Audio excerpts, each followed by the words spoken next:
받고 우크라이나 전장에서 전차는 대전차 미사일과 드론에 상당수 파괴되면서 이제 전차가 전쟁에서 무의미한 것 아니냐는 회의론이 제기됐습니다. 하지만 은폐엄폐가 제한되는 평지에 가까운 드넓은 야지 지형에서나 도심 전투 상황에서 공세에 쓸만한 전차를 대신할 전력을 찾기도 어렵습니다. 전차의 시대가 끝나려면 아직 멀었다는 것이 군사 전문가들의 중론인데요. 그런데 체코가 독일로부터 도입하려고 했던 레오파트 전차 사업이 예산 문제로 취소될 가능성이 있는 것으로 알려지면서 독일과 체코 모두에게 상당한 타격이 될 것으로 알려졌습니다. 체코 국방부는 우크라이나 전쟁이 시작되자 독일의 레오파트 II 전차 78대를 구매하려고 의회에 예산을 요구했습니다.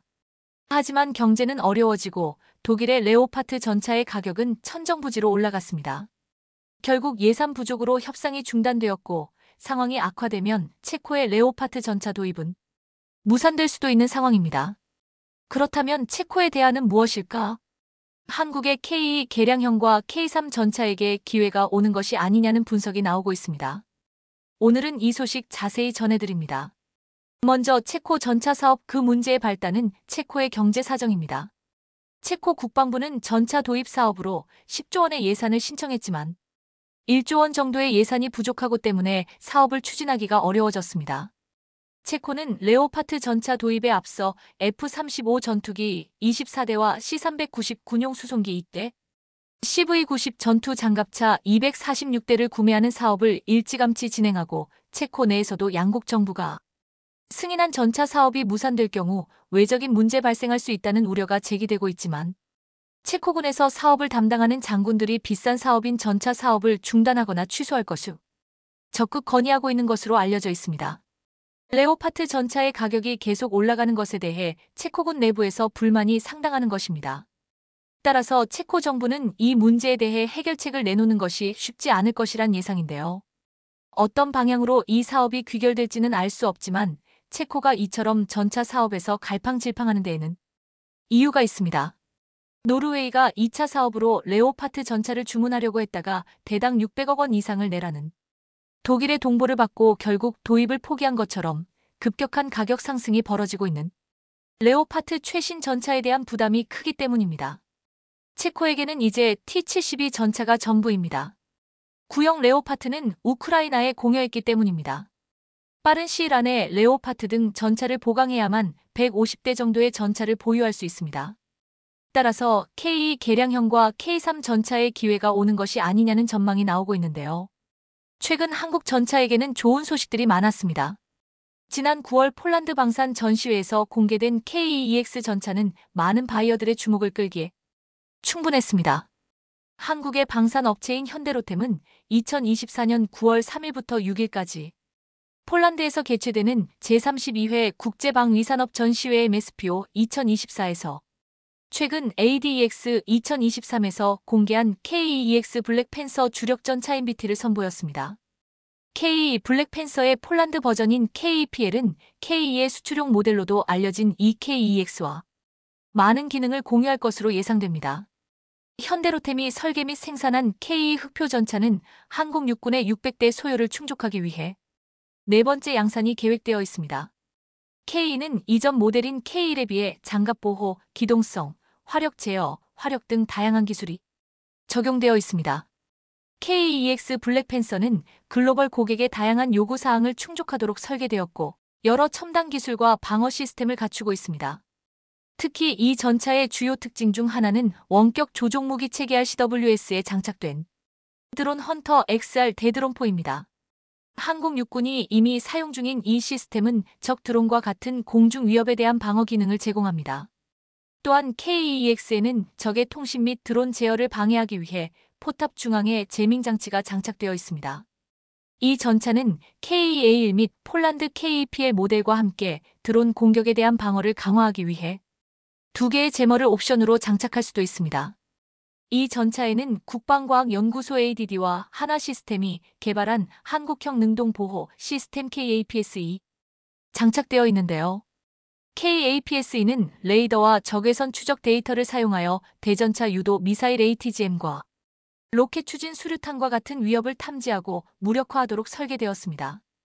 이 시스템은 요격 수류탄을 발사하여 이러한 위협을 파괴하고 운동 및 연막 수류탄을 배치하는 방식으로 작동합니다.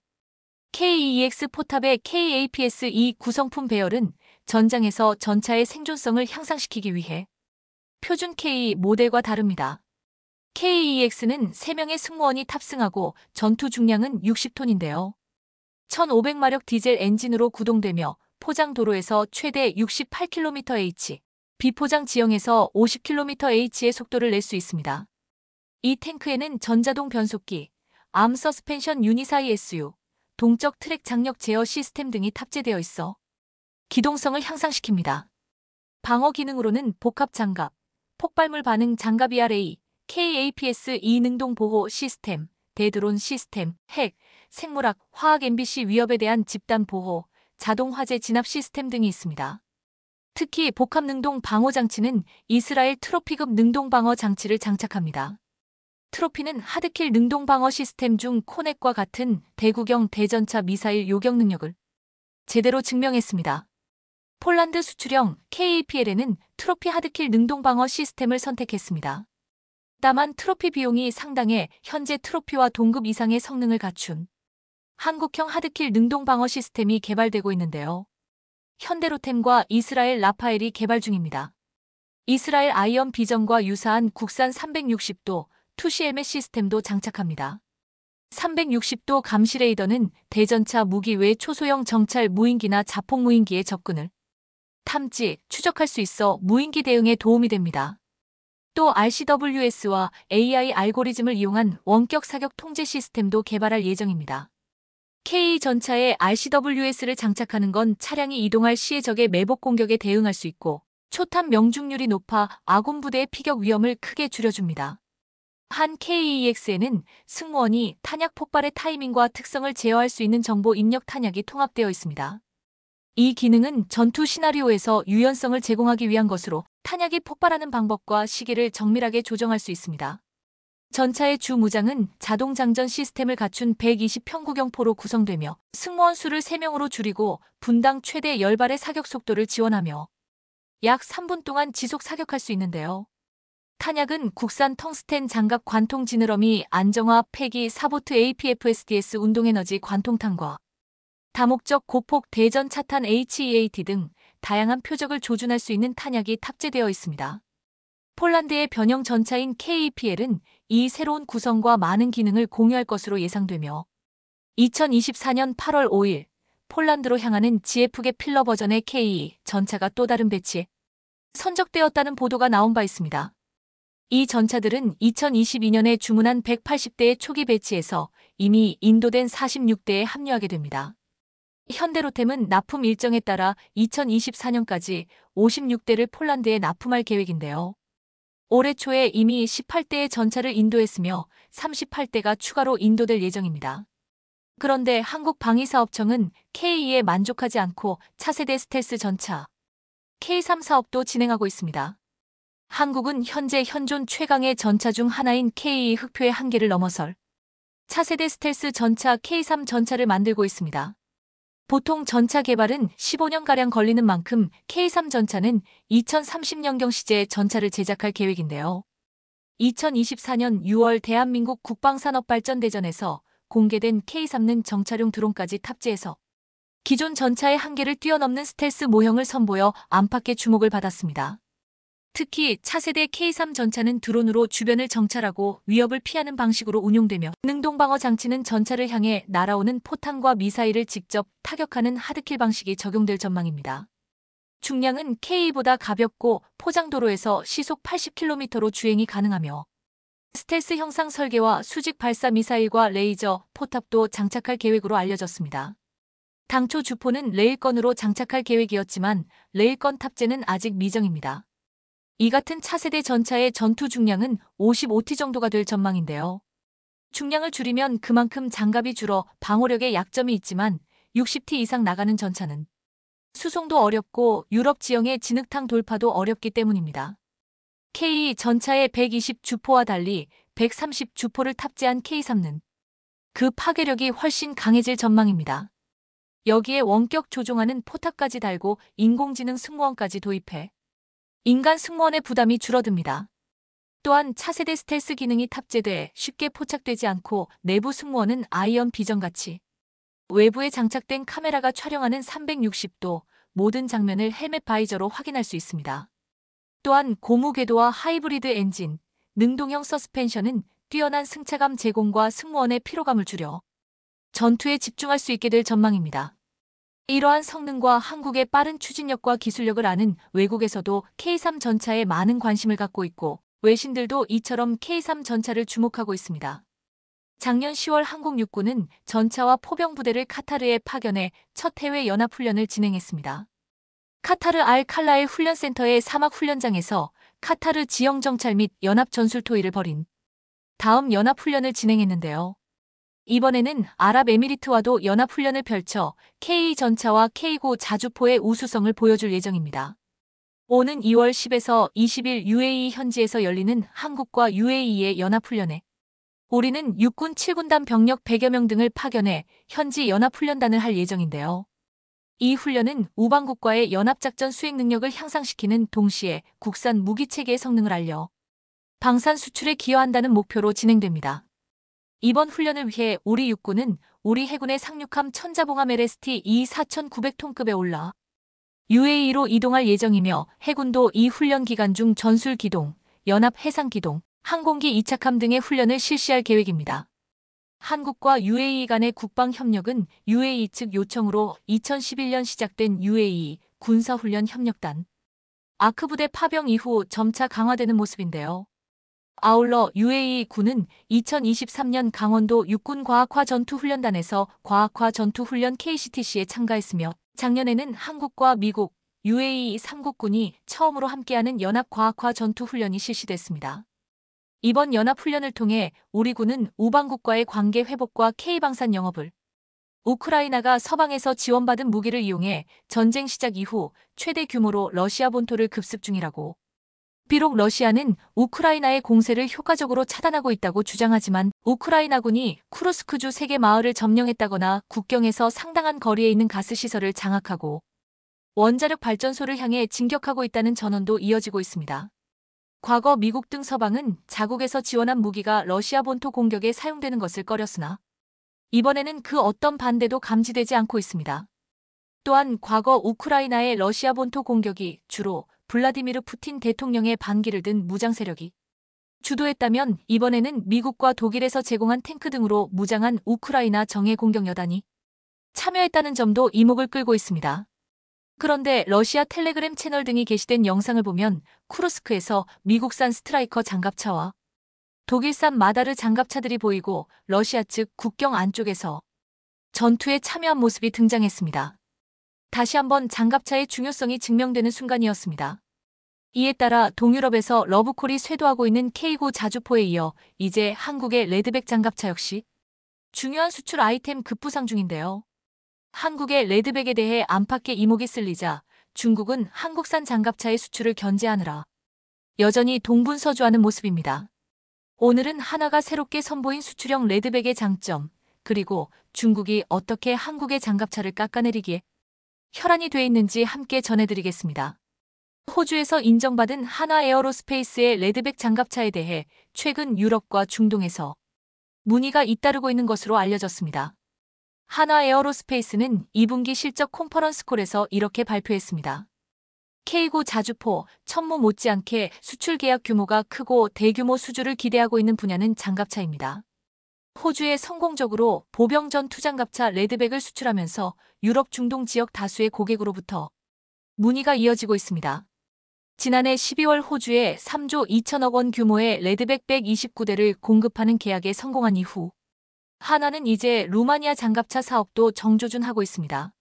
이르면 상반기 입찰 공고 예정인 루마니아 장갑차 도입 사업은 총 4조 4,169억 원 규모로 호주 수출 계약을 뛰어넘는 규모입니다.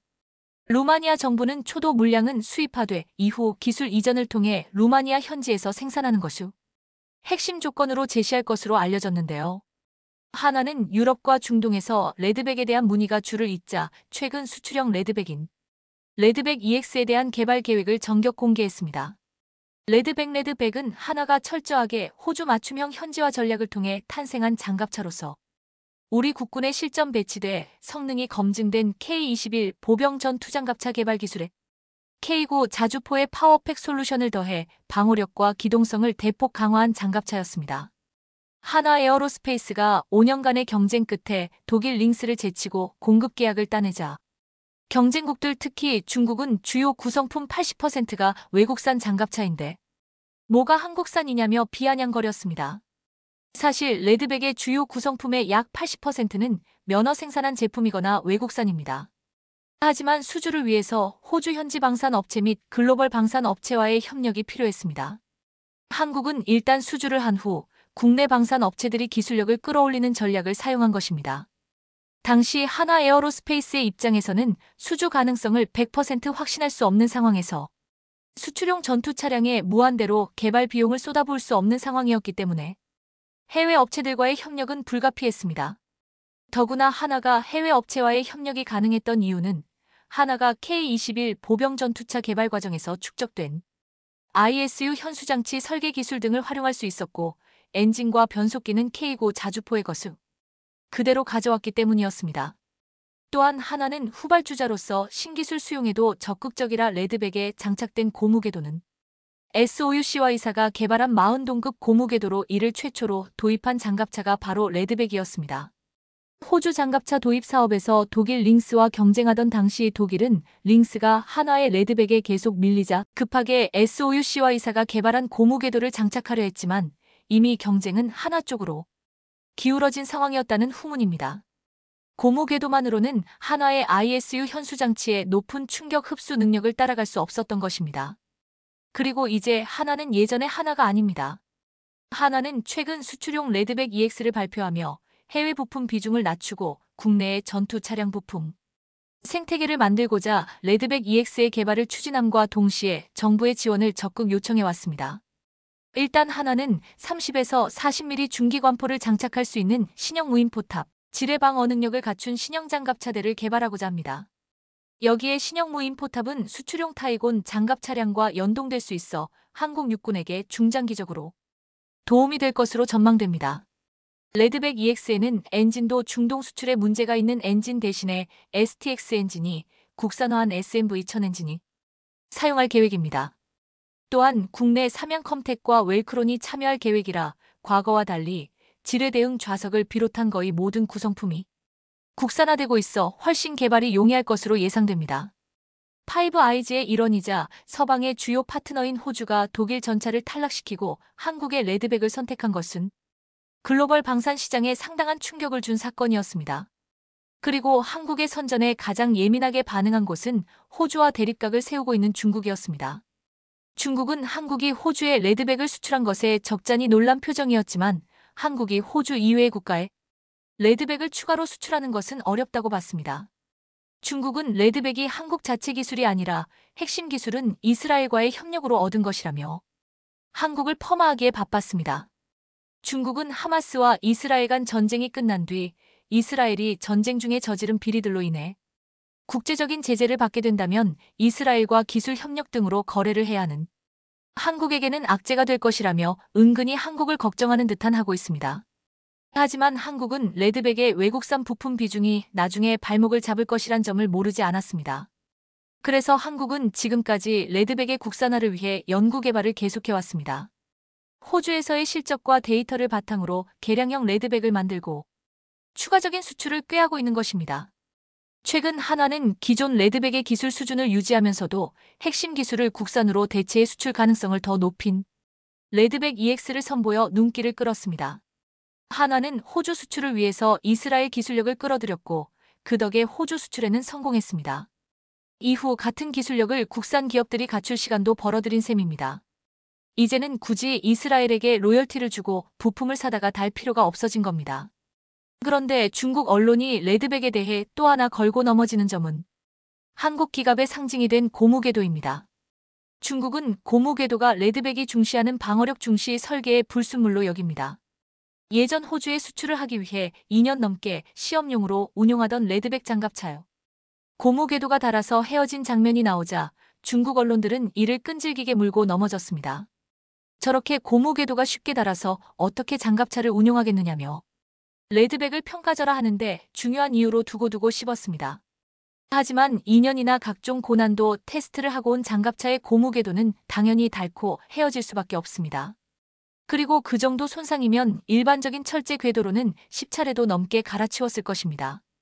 하지만 이런 사실은 쏙 빼놓은 채 한국 장갑차 폄하에 열을 올리던 중국은 사실 보병 전투차의 성능이 만천하에 드러나며 한국 장갑차를 깎아내리는데 시간을 쓸 게 아니라 자국 장갑차나 잘 만들라는 말을 듣고 말았습니다.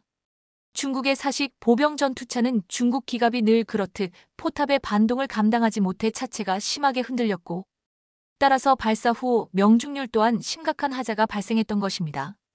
중국이 공개한 영상을 보면 사식 보병 전투차는 기관포만 주구장창 쏘다가 어쩌다 한번 쏜 100 저하포를 표적에 빗맞췄습니다.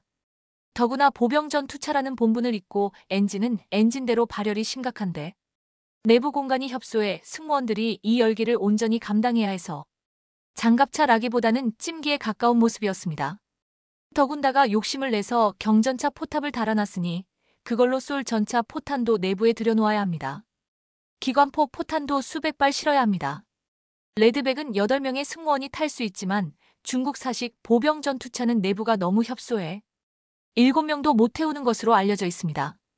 이처럼 여러 가지 면에서 레드백의 성능을 따라오지 못하고 있는 중국은 이제라도 한국을 깎아내리는 일에 골몰할 게 아니라 장국 장갑차의 성능을 개선하는 데 주력해야 할 것입니다. 세계 최대 에어쇼로 알려진 영국 판버러 에어쇼의 대한민국 전투기가 명성에 걸맞은 퍼포먼스를 보여주며 맹활약했다고 하는데요. 그런데 최근 KAI가 사우디와 함께 전투기 개발 사업을 계획하고 있는 모습이 심상치 않다는 소식입니다. 대한민국이 KF-21 차세대 버전인 6세대 전투기 개발에 본격적으로 착수하기로 하면서 사우디와 큰 사고를 치는 것 아니냐는 이야기가 나오고 있다는데 무슨 일이 벌어지고 있는지 자세히 알아보겠습니다. KAI가 세계 3대 에어쇼 중 하나인 영국 판보로 에어쇼에 참가해 차세대 전투기로 세계 시장 공략에 나섰습니다. 대한민국 방산의 유럽 안보벨트 구축을 위해 본격적으로 시동을 걸고 있는 건데요. 판보로 에어쇼는 프랑스 파리, 싱가폴 에어쇼와 함께 세계 3대 에어쇼로 이번에는 전 세계 44여 개국 약 1,300개 업체가 참가하면서 인산인해를 이뤘습니다. 특히나 KAI는 지난 26일까지 열린 이번 에어쇼에서 KF-21, FA-50 등 주력 기종의 유무인 복합 체계를 적용한 차세대 공중전 투체계를 선보이며 유럽 방산 관계자들의 마음을 사로잡았습니다. 에어버스와 보잉 등 세계적인 민항기 제작사의 파트너로서 쌓아온 KAI의 민수기체 사업 역량을 알린 겁니다. 특히 KAI는 유무인 복합 체계가 적용된 주력 기종과 적외도 통신 위성 기반으로 초연결된 차세대 공중전 투체계를 선보이고 영상을 시연하며 해외 고객들의 이목을 집중시켰는데요. 이와 함께 미래 전장에서 탐지 공격 능력과 생존성을 대폭 높이기 위해 KF-21과 FA-50의 무인 전투기와 다목적 무인기를 연동하고 수리온과 LAH의 공중발사 무인기를 적용한 MUMT를 공개하며 올해와 같은 박수갈채를 받았습니다. KAI는 이번 에어쇼에서 폴란드, 필리핀, 태국, 말레이시아 등 기존 수출국 정부와 군 고위 관계자들을 만나 세심한 케어를 하며 방산업계 관계자들의 마음을 감동시켰다고 합니다. 그리고 이번 판버러 에어쇼에는 KAI 말고도 우리 방산업체 하나도 참석하면서 대한민국 방산업체의 저력을 보여주는데 큰 보탬이 됐는데요. 특히나 하나는 이 자리에서 자체 개발 중인 첨단 항공 엔진 시제품을 최초로 공개해 항공우주 역량을 가감없이 과시했습니다. 방산업계에 따르면 하나에어로스페이스와 하나시스템은 판버러 에어쇼 200M 규모의 통합전시관을 마련하고 항공사업 역량을 전시한 에어존과 종합 우주 솔루션을 소개하는 스페이스존을 설치했습니다. 여기에는 하나에어로스페이스가 독자 개발을 추진 중인 첨단 항공 엔진 시제품을 최초로 전시하며 돌풍을 일으켰습니다. 현재 하나는 한국형 초음속 전투기 KF-21 및 무인 전투기 등에 탑재하기 위해 추력 1만 5천 파운드급 이상을 목표로 첨단 항공 엔진을 개발 중으로 알려졌습니다. 이 외에도 하나시스템의 AESA 레이더, 소형 합성 계고 레이더 위성, 한국형 발사체 누리호 모형 등을 전시하며 대한민국을 대표하는 우주항공기업으로서 기술력을 입증했는데요. 그런데 최근 방산업계를 뒤흔들 만한 엄청난 소식이 나와 파장이 일고 있습니다. 다름 아닌 KF-21 보람의 전투기의 1차 양산이 확정되면서 대당 가격이 900억 원 중반대로 나오면서 수출 시장에 돌풍을 일으킬 거라는 소식입니다. 이에 따라 KF-21이 동급인 4, 5세대 전투기와 글로벌 시장에서 경쟁할 때 아주 유리한 위치를 선점할 것으로 보이는데요. 방산업계에 따르면 현재 KF-21의 동급으로 여겨지는 유로파이터 타이푼, 라팔이 있지만 가성비가 매우 떨어집니다. 실제로 유로파이터의 대당 가격은 1,722억 원, 라팔은 1,800억 원으로 KF-21의 2배에 가까운 가격을 지불해야 합니다. 여기에 더해 1995년 출시된 쌍발기 F-18, 1979년 출시된 F-16 등과 비교해 KF-21이 항전 장비, 레이더 성능, 비행 성능, 스텔스기로 확장할 수 있는 등 여러 가지 면에서 우위를 갖고 있다는 평가입니다. 실제로 KF-21은 10개의 무장을 달 수 있으며 최고 속도는 마하 18, 최대 항속거리 2,900km, 실제 전투행동 반경은 780km 수준으로 방산 전문가들 역시 성능이 매우 훌륭하다는 분석을 내놓고 있습니다. 재작년 7월 초도 비행을 한 KF-21은 200회의 시험 비행을 거치며 전투행동 반경, 비행 특성, 최대 속도, 이착륙 특성 등 260여 가지의 시험을 무사 통과하며 성능과 안정성 모두 입증했는데요. 이번에 방사청으로부터 1차 양산 승인을 받은 KF-21은 내년 6월 2차 양산 계약이 완료되면 총 40대가 생산될 예정으로 나머지 80대는 지대공 타격 능력 등의 시험을 거쳐 양산을 하게 될 것으로 보입니다. 이런 가운데 최근 전 세계 차세대 전투기 개발 사업이 모두 기약 없이 연기되면서 KF-21에게 엄청난 기회가 찾아올 것이란 분석이 나오고 있다고 합니다. 5세대 전투기가 실전에 배치되고 있는 가운데 미국 등 서방 국가들이 미래 전투기 시장을 선점하기 위해 6세대 전투기 개발에 집중하고 있었지만 계획이 틀어져 버린 겁니다.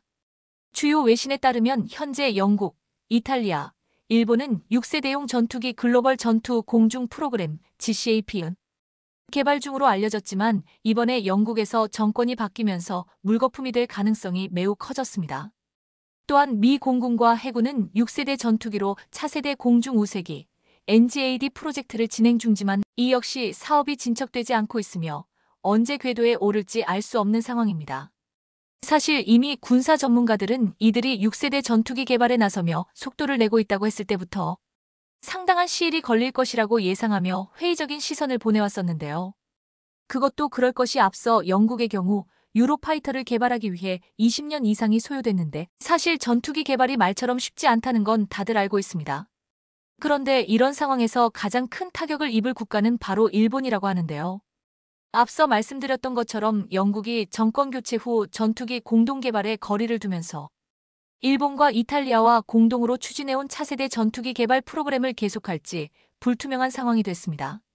주요 외신에 따르면 이달 초 출범한 키어 스타머 정부가 지난 14년간 보수당 집권 기간 국방력이 저하됐다며 국방 전략 재검토에 착수하면서 전투기 개발 프로젝트가 폐지될 수 있다는 관측이 우세합니다. 이렇듯 영국 정부가 전투기 개발 프로젝트를 축소하게 되면 일본으로서는 방위력 강화 계획에 엄청난 큰 타격을 입을 것으로 보입니다. 실제로 앞서 일본은 자국의 차세대 전투기 개발 계획 FX를 GCAP로 대체하면서 이번 프로젝트가 물거품되면 안보에 큰 구멍이 생길 것으로 예상됩니다. 반면에 대한민국은 사우디와 6세대 전투기 개발을 본격화하기로 하면서 전투기 개발 강국으로 도약하는 전기를 마련했다는 평가가 물밀듯이 쏟아지고 있는데요. 이를 통해 대한민국이 미래 항공우주 시장의 선전 대열에 합류하는 건 물론 선도국이 될 거란 예측이 나오고 있는 겁니다.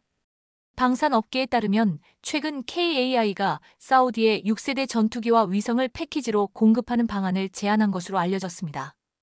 KF-21을 바탕으로 6세대 전투기 개념 계획을 제시한 것으로 현재 KAI는 사우디와 구체적인 가격과 대수 등 계약 규모와 방식을 한창 협의 중인 것으로 확인됐습니다.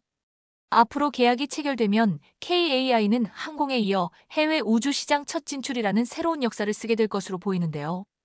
이에 따라 한국과 사우디는 KAI가 만든 4, 5세대 전투기 KF-21의 후속 모델인 6세대 전투기 공동 연구 개발에 착수할 방침입니다. 구체적으로 KAI는 블라크 3단계 성능 개량을 통해 5세대 스텔스 전투기를 개발하고 6세대인 MUMT를 만드는 등 전 세계 방산업계에 엄청난 충격을 안겨줄 것으로 보입니다. 이를 위해 대한항공의 가오리 X1을 이용해 무인 편대기와 스텔스 무인 정찰기도 포함하고 AI 기반의 차세대 공중 전투 체계 핵심 기술도 개발한다고 합니다. 이렇게 되면 세계 항공 수출 시장에 대한민국의 전투기가 선두로 자리 잡아 주력 기종이 될 가능성이 매우 커 보이는데요. 여기에 더해 KAI는 사우디와 전투기 시스템을 연결하는 차세대 네트워크 6세대 이동통신 기술이 적용된 군용 위성을 연구 개발한다는 계획으로 이번에 아주 칼을 갈았습니다. 사실 KAI와 사우디와의 협력 소식은 작년부터 가시화됐었습니다. 작년 10월 KAI는 사우디 리야드에서 사우디 우주청과 우주 분야 상호 협력 관계 구축을 위한 MOU를 체결하고 우주 시장 개척을 위한 기술 개발과 운영 등 협력 토대를 마련했습니다. 그리고 지난 2월에는 사우디 현지에서 열린 월드 디펜스 쇼에 참가해 KF-21, FA-50, LAH, 수리온 등 주력 기종을 선보이며 사우디와 전략적 동반자 관계를 공고히 했는데요.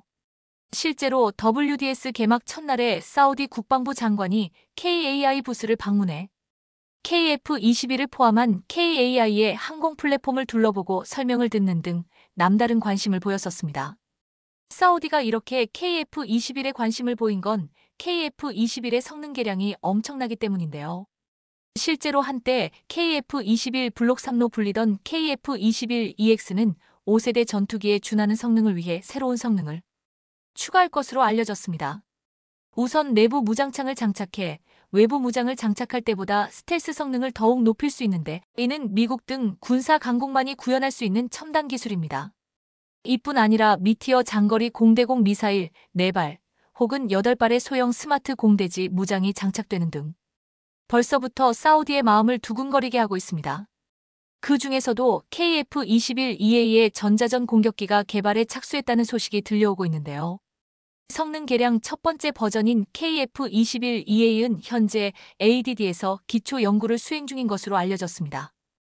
ADD는 KF-21EA를 위해 개조 방안을 연구하고 있는데 후방석을 전자전 오퍼레이터가 탑승할 수 있는 좌석으로 바꾸고 총 3개의 전자공격 장비와 2개의 전자정보 수집 장비를 장착할 계획이라고 합니다. 또한 2개의 ESM 장비는 KF-21EA의 날개 끝에 장착되는데 전파 정보를 분석해 적의 레이더 위협이 있는지 정보를 수집한 뒤 공격이나 전자공격을 수행해 아군 항공기를 보호합니다. 마지막으로 ARM 미사일과 EA 전자전 포드를 장착하기 위해 현재 KF-21의 무장 장착대 구성을 개조해 전자전 포드, ARM 미사일, 자체 방어용 공대공 미사일을 동시에 장착할 수 있도록 할 방침인데요. 5세대급 성능을 갖춘 KF-21EX의 개발에 이어 6세대까지 넘보는 KF-21의 놀라운 진격을 관심있게 지켜보겠습니다. 대략 10대 정도로 보이는 전투기들이 어딘가로 급히 날아가는 모습입니다. 대전 상공에서 찍힌 이 영상은 SNS에 급속도로 퍼지며 수많은 네티즌들의 호기심을 자극했는데요. 전투기들이 삼각 형태로 편대 비행하는 모습은 장엄한 느낌을 주면서도 한편으로 무언가 큰일이 벌어진 게 아니냐는 의심을 사기에 충분했기에 시민들은 잠시나마 불안에 떨어야 했습니다. 영상을 확대해보면 해당 전투기들의 기종은 한국 공군에서 운영 중인 F-15K로 보이는데요. 군 당국에 따르면 이 전투기들은 지난 6일 북한의 연이은 도발에 대응하기 위해 출격했으며 당시 현장에서 함께 작전을 펼치던 미군조차 경악할 만한 사건이 있었다고 합니다. 갈수록 과감해지는 북한의 도발에 한국 공군이 펼쳤던 작전이 무엇이었는지 자세히 알아보도록 하겠습니다. 어제 새벽 휴전선 근처에서 엄청난 사건이 있었습니다. 북한이 지난 4일 동해상으로 중거리 탄도미사일인 IRBM 발사에 이어 또다시 도발을 감행하자 전쟁에 가까운 대치 상황이 벌어진 것인데요. 합동참모본부에 따르면 이날 북한은 전투기 8대와 폭격기 4대 등 군용기 12대를 동원해 황해도 곡산 일대에서 황주 방향으로 비행했고 이 일대에서 공대지 사격 훈련까지 실시한 것으로 추정됐습니다. 북한이 무력 시위 성격의 편대 비행을 한 것은 지난 1년간 한 번도 볼 수 없었던 행동인데요. 참고로 북한이 침공한 특별감시선이란 북한 공군의 남하에 사전 대응하기 위해 추적 감시를 결정하는 군사적 마지노선입니다. 이는 지난 연평도 포격 사건에 이어 두 번째로 큰 북한의 도발이라 해도 과언이 아니었습니다. 북한의 이번 무력 시위는 최근 한미일이 동해상에서 북한의 핵미사일 대응 훈련을 진행한 것에 대한 경고성으로 풀이됐습니다. 레이건호 항모강습단은 지난달 부산에 입항해 한미연합 해상훈련과 대잠수함전 훈련을 마친 뒤 이동했으나 지난 4일 IRBM 발사 직후 동해로 재진입한 바 있는데요. 북한은 이날 편대 비행에 앞서 탄도미사일도 쏜 것으로 드러나 긴장의 수위를 높였습니다. 합참은 오전 6시경 북한 평양시 삼석 일대에서 동해상으로 발사된 단거리 탄도미사일 2발을 포착했다고 밝혔습니다. 북한이 평양 삼석 일대에서 미사일을 쏜 것은 이번이 처음으로 첫 미사일은 비행거리 350km, 고도 80km, 속도는 마하오였으며 두 번째 미사일은 비행거리 800km, 고도 60km, 속도는 마하6으로 탐지됐습니다. 비행 궤적상 해당 미사일들은 KN-25와 KN-23 단거리 탄도미사일로 추정되는데요. 일본 정부에 따르면 북한이 발사한 미사일 중 두 번째 미사일은 변칙궤도 비행했을 가능성이 있다며 서로 다른 기종을 함께 발사하는 일명 섞어 쏘기를 했다는 분석을 내놨습니다. 참고로 북한이 올해 들어 발사한 미사일은 총 10개입니다. 이는 기존의 무기 실험 재원을 밝히며 공개적으로 과시하는 것과 전혀 다른 방식이었는데요. 군 전문가들에 따르면 최근 북한은 대량 양산과 실전화된 무기의 운용성을 보여주는데 초점을 맞춘 것으로 보인다며 이는 북한의 대대적인 국지 도발이 머지않았음을 의미한다고 경고했습니다. 하지만 북한은 우리 군의 관심을 끄는 데는 성공했으나 전 세계적 주목을 받는 데는 실패한 것으로 보입니다. 당시 우리 군이 보여준 이례적인 대응이 해외 언론들의 시선을 사로잡았기 때문인데요. 사건 초기 한미일 3국의 긴급국가안전보장회의는 무거운 분위기 속에서 진행됐습니다. 토니 블링컨 미 국무장관은 북한이 도발의 길을 계속 해나간다면 그들의 행동에 대한 비난과 고립, 대응 강화만이 있을 것이라고 경고했고 일본 기시다 총리 역시 북한의 탄도미사일 발사를 용납할 수 없다고 강하게 비판했습니다. 그런데 정작 해외 언론들은 북한의 도발 자체보다 오히려 이에 대응한 한국군에 초점을 맞춰 보도를 쏟아내기 시작했습니다. 당시 한국군은 북한의 군용기가 특별감시선에 근접하자 즉각 F-15K 전투기 등 30여 대를 출격시키며 북한군을 신속히 압도했습니다. 북한 공군기들은 당시 특별감시선 이북에서 남쪽으로 넘어오기 직전 한국의 공군기들이 벌써 도착한 것에 깜짝 놀라며 꽁무니를 뺐다고 알려졌는데요. 이는 북한 공군기의 존재를 첫 감지하고 대치하기까지 단 10분도 채 안 되는 찰나의 시간이었습니다. 북한군이 특별감시선을 넘으려고 마음먹는 순간 그 짧은 시간에 이미 한국의 F-15K기가 문 앞에서 대기하고 있었던 것이죠. 물론 특별감시선이라는 것이 신속 대응을 위해 북쪽으로 수십 킬로미터 떨어진 곳으로 설정돼 있긴 하나 아무리 그렇다 한들 이는 너무나 빠른 대응이 아닐 수 없었습니다. 오죽하면 함께 대응에 나선 미군과 일본조차 경악스러운 반응을 보였다고 하는데요. 그 비결은 바로 한국형 킬체인, 즉 전략 표적 타격의 체계적인 시스템 때문으로 밝혀졌습니다. 다른 말로 대량 응징 보복 체계라고도 불리는 이 개념은 2016년 9월 북한의 5차 핵실험 직후에 발표된 대한민국의 대북한 군사 응징 전략입니다. 이는 총 3가지 작전으로 축약할 수 있습니다. 제1축 킬체인의 시작은 북한의 공격 징후가 확실할 경우 이동식 미사일 발사대와 관련된 시설들을 발사 이전에 타격하는 방법입니다. 제2축인 한국형 미사일 방어체계인 KAMD는 북한의 미사일이 지상에 도달하기 전에 요격하는 체계인데요. 하지만 이번 작전에서 한국 공군은 1축과 2축을 건너뛰고 곧바로 3축으로 넘어간 것으로 보입니다. 이름하여 KMPR, 북한의 도발을 감지했을 시 즉시 평양을 타격, 김정은을 포함한 북한군 수뇌부를 제거하고 이들의 은거지와 주요 시설을 신속히 파괴하는 응징 전략을 말합니다. 목표물에 신속하고도 동시다발적인 정밀 타격을 가한다는 점에서 2003년 이라크 전쟁에서 미국이 실행했던 충격과 공포 작전과 비슷한 것으로 평가할 수 있습니다. 걸프전 당시 이동식 탄도탄 발사대를 통한 스커드 공격을 받게 되자 다국적군은 스커드를 먼저 제압하는 것이 시급해졌고 급히 PAC-1을 배치시켜 대응하긴 했지만 보다 확실한 방어를 위해선 탄도탄 발사 지점이나 발사대를 파괴해 이는 킬체인 체계가 확립된 첫 사례였지만 그 성과가 높지 않았기 때문인데요.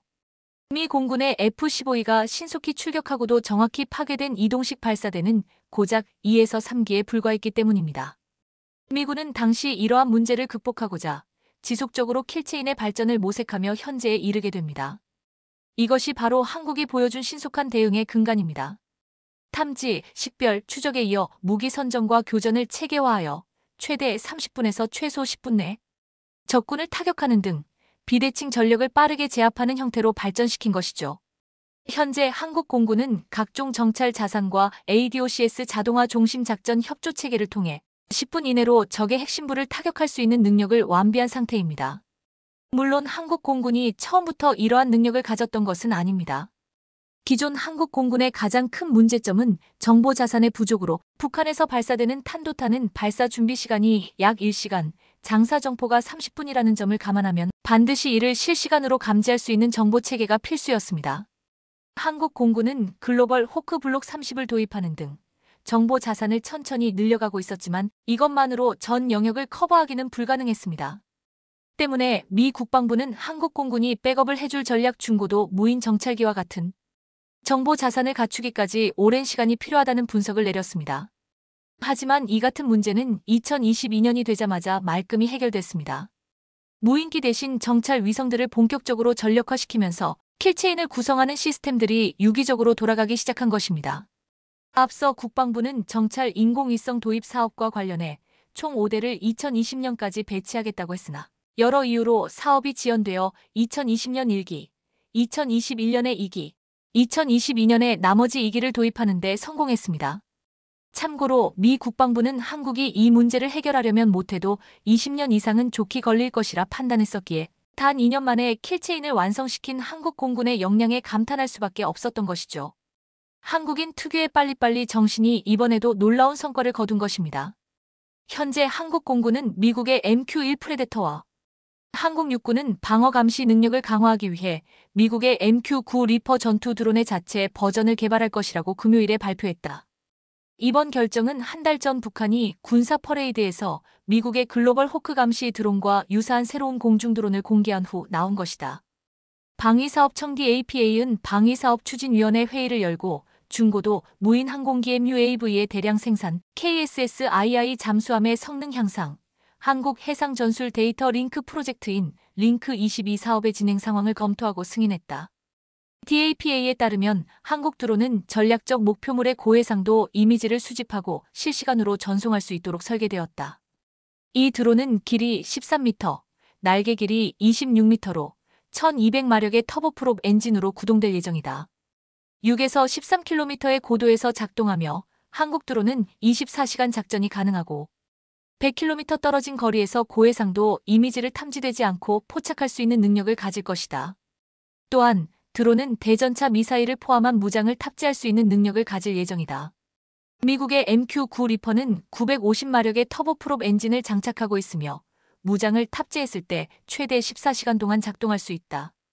제너럴 아토믹스 에어로노티컬에 따르면 MQ-9 리퍼의 최대 고도는 15km이며 최대 27시간의 지속 비행이 가능하다. 나날이 발전해가는 한국 공군의 역량도 무섭지만 유례 없이 빠른 킬체인의 완성 과정을 보자면 한국인들의 빨리빨리 정신이야말로 영국, 프랑스, 독일을 비롯한 유럽의 주요 국가들이 빠르면 2030년 늦으면 2035년부터 유럽 내 내연기관 자동차 판매를 금지한다는 발표가 있었습니다. 내연기관 자동차란 기존의 휘발유 경유와 같은 화석 연료를 사용하여 움직이는 자동차를 말합니다. 최근 유럽은 갈수록 나빠지는 대기오염의 원인으로 내연기관 자동차들을 지목했는데요. 그 결과 독일과 네덜란드는 2030년부터, 영국은 2035년부터 일반 자동차 판매가 금지되며 프랑스와 스페인은 2040년부터 금지한다고 합니다. 이런 세계적인 움직임으로 인해 글로벌 자동차 제조업체들은 전기차 시대를 맞아 발 빠르게 움직이고 있습니다. 현재 전기차 업계에서 가장 많이 언급되는 업체는 미국의 테슬라입니다. 테슬라는 애초부터 전기차만을 만드는 회사로 자율주행을 비롯한 첨단 기술로 유명하며 최근 들어 많은 사람들의 기대를 받고 있어 회사의 주가 또한 급격하게 오른 곳이기도 합니다. 세계적인 기대가 있는 만큼 주문량 또한 어마어마하지만 미국 공장에서의 생산 속도가 주문량을 따라가지 못해 중국의 상하이에 새로운 공장을 지었습니다. 테슬라는 중국에서 공장을 짓고 중국산 배터리를 사용해 원가 절감을 시도했는데요.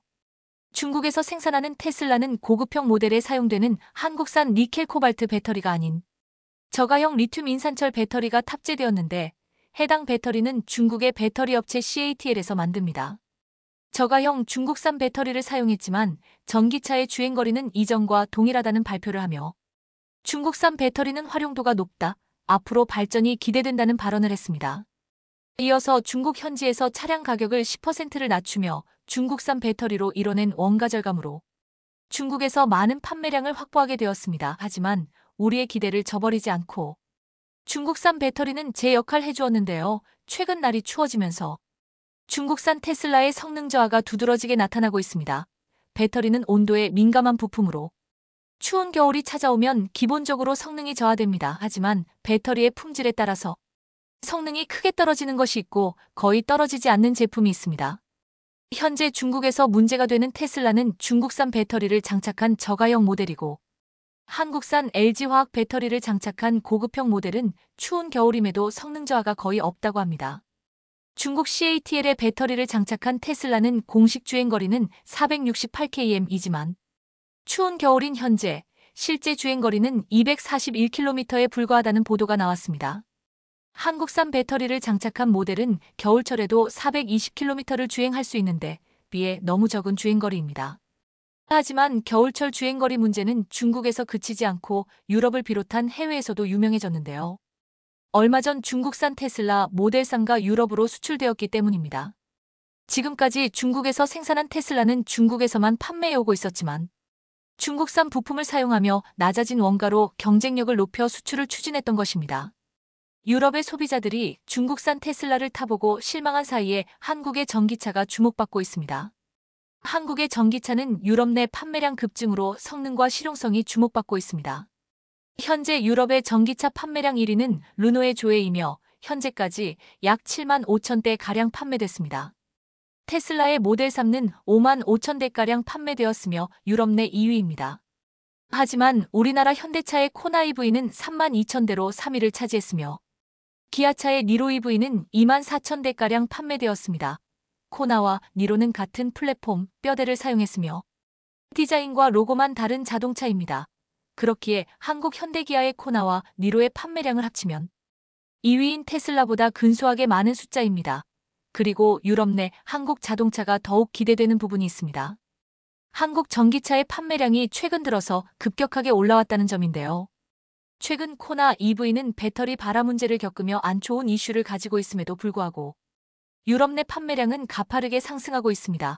얼마 전 7월부터 코나 EV가 테슬라를 꺾고 월 단위 판매량이 급격하게 늘어났는데요. 그 이유는 주행거리에 있습니다. 전기차는 휘발유 차량과 다르게 아무 때나 충전하기 어려워 주행 가는 거리가 매우 중요합니다. 앞서 말씀드린 것처럼 테슬라의 모델 3는 중국산 배터리를 사용하여 주행거리가 반토막이 났지만 한국의 코나 EV와 니로 EV는 현대기아가 공식적으로 발표한 주행 가능 거리보다 훨씬 더 많은 거리를 주행 가능하다는 것이 현지 언론과 유튜브를 통해 공개되며 입소문을 타고 있다는 것입니다.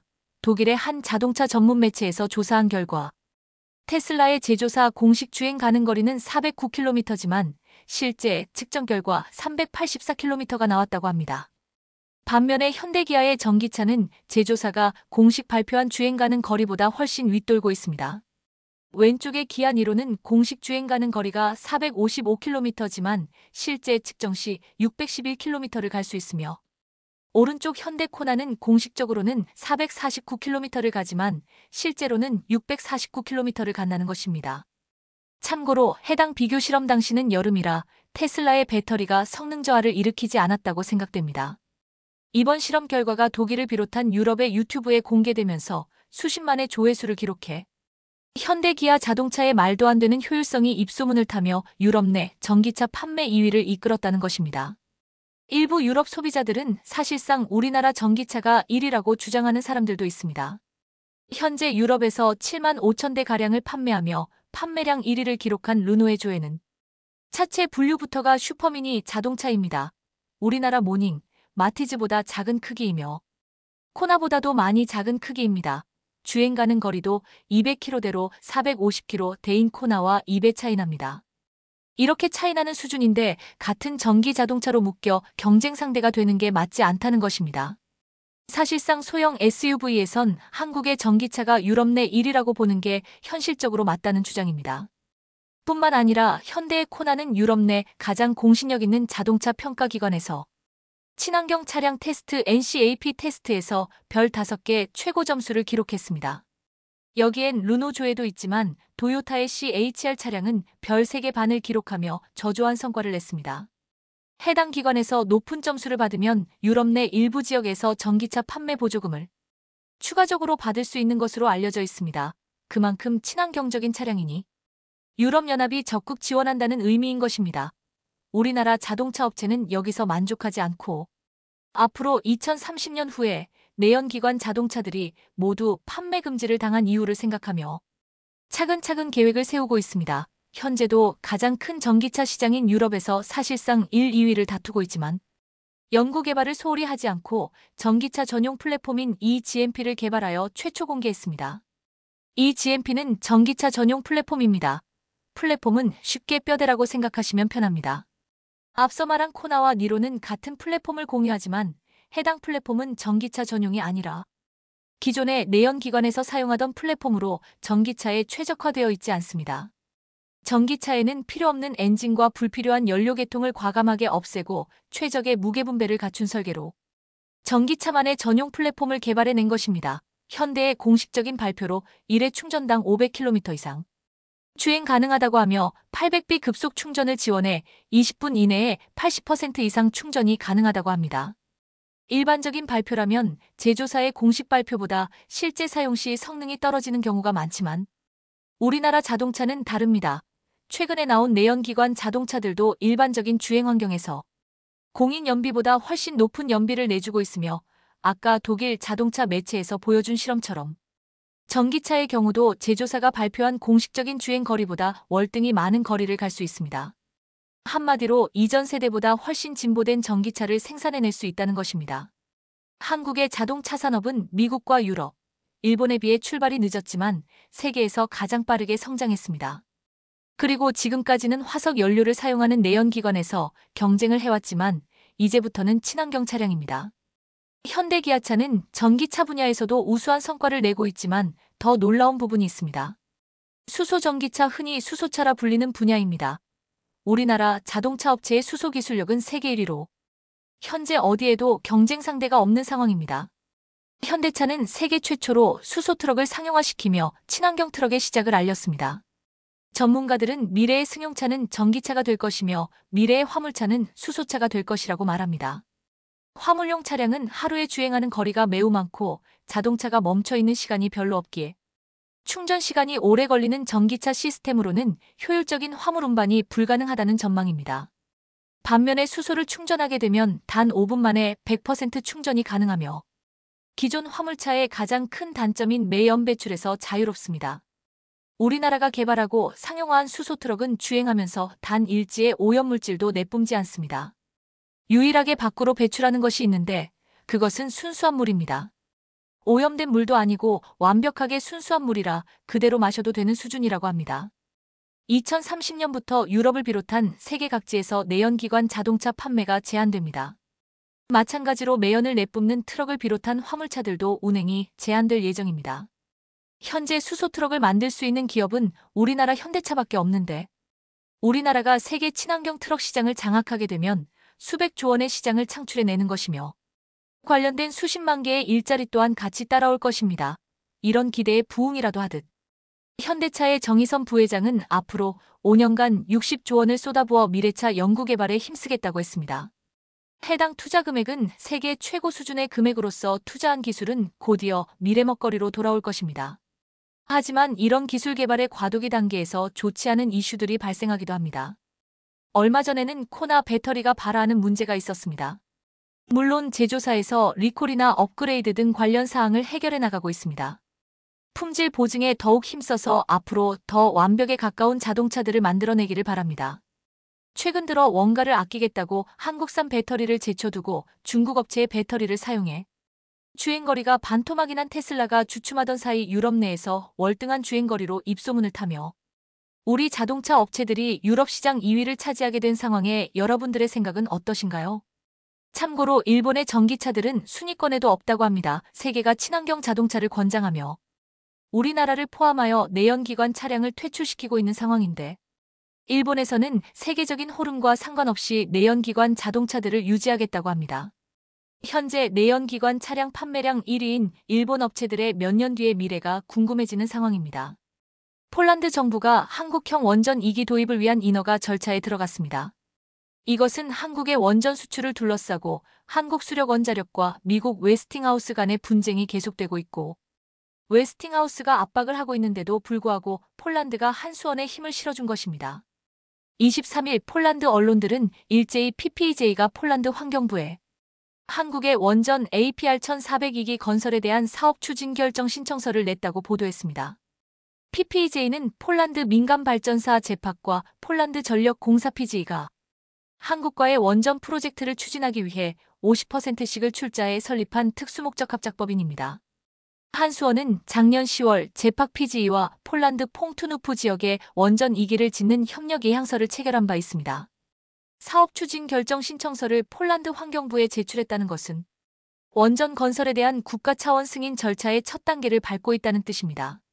승인을 받은 회사만 부지 선정이나 환경평가, 건설허가 등 추가 승인을 신청할 수 있기 때문입니다. 이로써 웨스팅하우스에 딴지 걸기 때문에 별다른 진전이 없어 보이던 한국의 폴란드 원전 수출은 목표 지점을 향해 한 발짝 앞으로 나아간 셈입니다. PPJ는 90일 안에 환경부 승인을 받고 후속 절차를 진행해 예정대로 2035년 퐁투누프 원전 1호기 상업 운전을 시작한다는 방침인데요. 이와 관련해 야체크 사신 폴란드 국유재산부 장관은 SNS에 폴란드 에너지 독립을 위해 큰 발걸음을 내디딘 것이라고 평가해 한국의 폴란드 원전 사업 진출에 긍정적 신호를 보냈습니다. 지금까지 폴란드로의 원전 수출 사업이 사업 타당성 조사 등 기초적인 작업을 진행하지 못한 이유는 미국의 원전 기업인 웨스팅하우스가 한국 원전이 자사 기술을 사용하고 있다며 소송을 제기해 분쟁이 이어지고 있기 때문입니다. 이런 상황인데도 폴란드가 행정 절차를 밟기 시작했다는 사실은 한국 원전을 도입하고 싶다는 의지가 그만큼 큰 것으로 해석됩니다. 또한 폴란드가 웨스팅하우스의 한수원과의 중재를 빨리 매듭 짓고 원전을 건설할 수 있도록 협조해달라고 압박을 하는 것이나 다름없다는 게 업계의 시각입니다. 지난 4월 미국 웨스팅하우스는 폴란드 언론과의 인터뷰에서 지식재산권을 침해한 한국 원전이 폴란드에 지어질 일은 없을 것이다. 폴란드 같은 법치 국가에서 지식재산권을 침해하는 기술 채택을 검토하는 건 상상할 수 없다며 한국이 자기들의 지식재산권을 침해했다고 주장했습니다. 웨스팅하우스는 한국형 원자로가 자사 디자인과 기술을 바탕으로 개발돼 만일 다른 나라에 이 기술이 수출된다면 웨스팅하우스와 미국 에너지부 DOE 허가를 받아야 한다고 지적하면서 소송까지 제기하며 압박을 가했습니다. 폴란드 정부는 자국에서 짓기로 한 원전 중 6기를 미국에 발주하고 이와 별도로 2에서 4기의 추가 원전 건설을 한국에 맡기는 방안을 추진했습니다. 한국이 맡게 될 폴란드 원전 사업 규모는 최대 300억 달러, 약 40조 원에 달할 것으로 전망됩니다. 그런데 웨스팅하우스는 한국형 원자로는 완전히 개발되지 않은 미성숙한 기술이다. 폴란드가 원전 건설에 속도를 내고 싶다면 웨스팅하우스 기술인 APL만이 유일한 선택이다. 라며 한국이 추진 중인 폴란드 원전 건설 사업마저도 웨스팅하우스가 가져가겠다는 욕심을 부리기 시작했습니다. 하지만 한수원은 웨스팅하우스의 주장과 달리 폴란드 원전 프로젝트 수행에는 장애물이 없다고 반박하고 있습니다. 일각에선 웨스팅하우스가 한국의 원전 수출을 막으려는 게 아니라 기술 수수료를 받기 위한 것 아니냐는 관측도 제기됩니다. 한수원은 2009년 아랍에미리트 UAE에 원전을 수출할 때도 웨스팅하우스에 기술자 물료 등을 지급하는 방식으로 분쟁을 해결했는데요. 한수원이 웨스팅하우스에 기술자 물료 등을 지급하는 방식으로 이번 분쟁 역시 마무리할 것이란 관측이 나오는 가운데 폴란드가 이처럼 한수원에 힘을 실어줌으로써 폴란드가 원하는 건 한국과의 협력이라는 점을 분명히 했습니다. 지금 폴란드는 한국의 방위산업을 전적으로 신뢰하며 대량 구매하는 것은 물론 산업 분야에서는 초대형 화공플랜트 준공과 대규모 석유화학플랜트 프로젝트까지 전방위적 협력을 진행 중입니다. 대표적인 사업은 폴란드 수도 바르샤바로부터 북쪽으로 약 460km 떨어진 폴리체에서 진행 중인 폴리머리 폴리체 탈수 소화 공정 폴리프로필렌 플랜트 프로젝트입니다. 이 프로젝트는 연간 40만 T의 PP 생산 시설과 부대 인프라를 건설하는 사업으로서 사업비만 총 1조 5,400억 원에 달하고 총 면적이 축구장 약 55개를 합친 크기인 약 12만 평에 이르는 폴란드 최대 석유화학 플랜트 건설 사업인데요. 현대엔지니어링은 2019년 폴리머리 프로젝트를 따내 플랜트 선진 기업이 즐비한 유럽에서 한국 기업이 대형 화학공업 플랜트 프로젝트를 따낸 새 역사를 썼습니다. 그동안 국내 건설업체들은 유럽에서 교량, 터널 등의 토목 분야와 자동차, 타이어, 전자 기업들의 공장이나 업무용 건물의 건설 프로젝트를 맡았지만 이처럼 대형 화학공업 플랜트를 유럽에서 따낸 적은 없었습니다. 그리고 이제 폴리머리 프로젝트는 완공을 눈앞에 두고 있습니다. 이 프로젝트가 완성되면 폴란드는 자국 내에서 자동차 내외 장재, 인공섬유, 각종 생필품 등 산업 분야에서 생활용품에 이르기까지 폭넓은 분야에 사용되는 기초 소재를 얻을 수 있게 되고 향후 수출을 통해 폴란드 경제 발전에도 크게 기여할 것으로 기대됩니다. 그런데 현대엔지니어링과 폴란드의 협업은 여기서 끝이 아니었습니다. 2021년 6월 현대엔지니어링은 폴란드 최대 규모의 국영 정유기업 PKN, 올렘 PKN, ORLEN으로부터 총 사업 규모 4조 1천억 원가량의 PKN, 올레핀 확장공사 프로젝트의 설계 및 시공 사업까지 수주했습니다. 올레핀 프로젝트는 현대엔지니어링이 2019년 수주한 폴리머리 플랜트 사업 규모를 훌쩍 뛰어넘는 엄청난 규모였습니다. 이 사업은 현대엔지니어링이 지속적으로 추진한 기본 설계 연계 EPC 수주 전략의 결실로 평가받고 있는데요. 그동안 기본 설계 역량은 유럽 및 미국의 선진 엔지니어링 기업들의 강점으로 부각되어 있었지만 이제 한국 기업들도 기술력에서 절대 밀리지 않는다는 것을 증명한 것입니다. 관련 업계에서는 현대엔지니어링에 계속되는 폴란드 대규모 프로젝트 수주로 한국 건설 및 엔지니어링 업체의 기술력과 수행 능력이 입증됨에 따라 진입 장벽이 높았던 유럽 지역 진출이 확대될 것으로 전망하고 있습니다. 이처럼 폴란드를 발판으로 한국은 대규모 화학공업 프로젝트를 연달아 수주함으로써 유럽 진출의 교두보를 마련한 것은 물론 폴란드 정부가 이번에 웨스팅하우스의 견제로 지지부진하던 한국형 원전 2기 도입을 위한 인허가 절차에 들어감으로써 이제 한수원의 시선은 체코 신규 원전 수주에 가 있습니다. 체코는 오는 10월 2일까지 신규 원전 사업 후보로부터 최종 제안서를 받습니다. 체코 원전 신규 사업은 한국의 한수원과 미국 웨스팅하우스 그리고 프랑스 전력공사 EDF의 3파전을 좁혀졌고 오랜 장고 끝에 내년에는 우선 협상 대상자를 선정하게 됩니다. 체코 정부가 러시아와 중국 기업에 대해 입찰 배제 결정을 내려 한국, 미국, 프랑스 세 나라로 압축된 것입니다. 그동안 우리 한국수력원자력은 체코 회사 약 200곳과 두코반이 신규 원전 사업 협력을 모색해왔습니다. 체코는 이번 신규 원전 사업에 자국 기업이 최소 60% 이상 참여하길 원하고 있기 때문입니다. 따라서 한수원은 지난 5년 동안 약 200곳의 잠재 파트너를 대상으로 평가를 진행했고 이어 38개 회사와 에너지 협력에 관한 협약을 체결했습니다. 체코 기업들과의 파트너십을 앞세워 원전 수주의 승부수를 보려는 전략입니다. 한수원은 원전 건설 기술과 보안, 프로젝트 관리, 가격 측면에서 한국이 가장 매력적일 것이라고 자신하고 있습니다. 바라카 원전 건설을 통해 한국의 원전 건설 능력과 보안, 프로젝트 관리 기술은 이미 전 세계적으로 입증되었기 때문입니다. 특히 한수원은 체코 원전의 목표 일정을 맞출 수 있다고 자신합니다. 체코 전력공사 시리즈의 자회사 EDU-II와 5년 동안 협력한 만큼 2036년까지 두코반이 5호기를 지을 수 있다고 자신있게 내세우고 있습니다.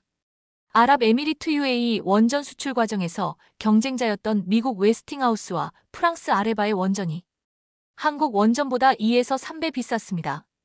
또 프랑스 아레바가 핀란드 올킬루오토 원전 건설을 13년 지연시켰고 웨스팅하우스가 미국 보글 원전 건설을 6년 지연시킨 데 반해 한국은 UAE 바라카 원전을 적기에 준공했습니다.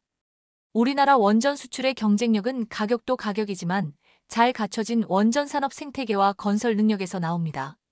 한국은 1에서 2년의 원전 1기씩을 꾸준히 건설해왔고 그래서 원전의 설계 시공기자재, 부품 건설 검증 시운전 운전 등 원전 건설 전 과정의 인력이 고르게 유지되고 있습니다.